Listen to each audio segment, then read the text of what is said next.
Près de 22 millions de tonnes de céréales destinées à l'exportation sont toujours bloquées en Ukraine en raison de la guerre.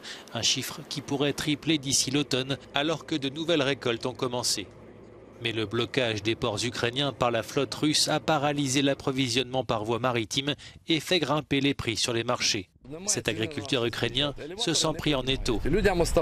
Les entrepôts, dit-il, refusent de recevoir nos céréales, donc elles restent ici. Sauf que la ligne de front n'est pas loin et que tout pourrait être détruit. Sur leurs terres, où ils risquent chaque jour leur vie, les agriculteurs retrouvent des projectiles de la guerre, notamment des roquettes.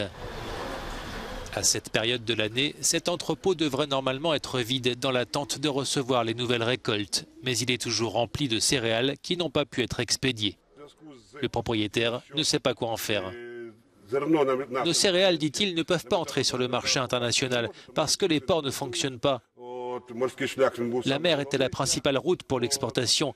Il y a de nouvelles routes logistiques qui sont en cours de développement, mais l'Europe n'est pas en mesure actuellement de gérer le transport d'aussi grandes quantités. Le port roumain de Constanta ou encore le Danube sont devenus des alternatives pour l'exportation des céréales bloquées en Ukraine, mais ce n'est pas suffisant. La solution pourrait venir de la Turquie qui dit travailler avec les Nations Unies, l'Ukraine et la Russie pour ouvrir des couloirs maritimes sécurisés en mer Noire.